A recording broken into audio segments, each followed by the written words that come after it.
নমস্কার বন্ধুরা, স্বপ্নাস ডায়েরিতে সবাইকে অনেক ওয়েলকাম জানাই।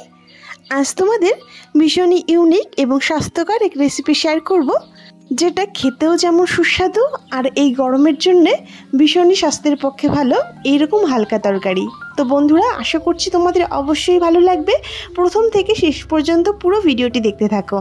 প্রথমেই একটা পাত্রে 4-5টা টমেটো আর 4-5টা কাঁচা লঙ্কা কেটে নিয়েছি। দেখতেই পাচ্ছ একদম পাকা টমেটোই কেটেছি, আর এই রকম মিডিয়াম সাইজ করে কেটে নিয়েছি। খুব পাতলাও হবে না, আবার মোটা করেও না। স্বাদমতো লঙ্কাও কেটে নিয়েছি। আর এখানে কটা পুঁটি মাছ আমি ভেজে তুলে নিয়েছি। কড়াইতে রান্না হচ্ছিল, সেই তেলেই দিয়ে দিচ্ছি 1 চামচ সর্ষে। সর্ষেটাকে খুব ভালো করে ভেজে নিয়ে দিয়ে দিচ্ছি ভেজে রাখা পুঁটি মাছগুলো।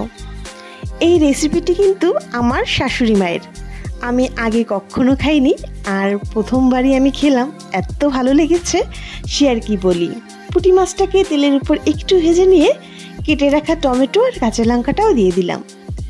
ভালো করে নেড়ে চেড়ে দিয়ে দেবো পরিমাণ মতো লবণ আর হলুদ। অবশ্যই যে যার স্বাদ অনুযায়ী লবণ এবং লঙ্কাটা অ্যাড করবে। লবণ হলুদ দিয়ে ভালো করে ভেজে নেব 3-4 মিনিট সময় ধরে। একদম কোনো মশলা যাবে না, খুবই নর্মালভাবে রান্না। আর এই গরমের সময় প্লিজ একবার হলেও তোমরা ট্রাই করতে পারো। ভালো করে লবণ হলুদ দিয়ে মিশিয়ে নিয়ে একটা ঢাকনি দিয়ে ঢেকে দিচ্ছি। সিদ্ধও হয়ে যাবে, সঙ্গে ভাজাটাও হয়ে যাবে। 2-3 মিনিট পর ঢাকনিটা তুলে নিয়েছি। দেখো বেশ একটু জলও গলেছে আর সিদ্ধ হয়ে আসছে। খোলা অবস্থায় আরও 1 মিনিট নেড়ে চেড়ে ভেজে নিয়ে দিয়ে দিচ্ছি কিছুটা জল। যে যেমন ঝোল চাইছো সেই হিসাবেই জলটা অ্যাড করবে, আর চেষ্টা করবে গরম জলটা দেওয়ার জন্য।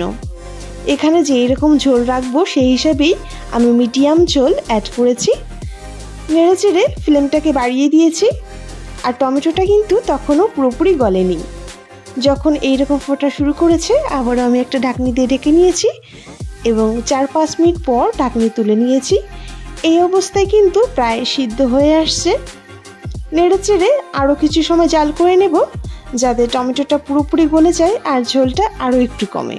রেসিপি আমাদের প্রায় তৈরির দিকে। খোলা অবস্থায় আরও 2 মিনিট জাল করে নিয়েছি। তো রেসিপি আমাদের পুরোপুরি তৈরি। রান্নাটা খুবই নর্মাল, কিন্তু খেতে হয় অসাধারণ। অনেকেরই অজানা এই সিম্পল রেসিপিটি। যারা এখনও এইভাবে রান্না করে খাওনি, প্লিজ একবার হলে ট্রাই করতে পারো। এই গরমের সময় গরম গরম ভাতের সঙ্গে দুর্দান্ত হয় খেতে। আশা করছি বন্ধুরা তোমাদের অবশ্যই ভালো লাগবে। আর যদি ভালো লেগে থাকে প্লিজ আমাকে কমেন্ট করে জানাতে ভুলো না। ভালো লাগলে লাইক, কমেন্ট, শেয়ার করে আমার পাশে থেকো। সবাইকে অনেক ধন্যবাদ পুরো ভিডিওটি দেখার জন্য।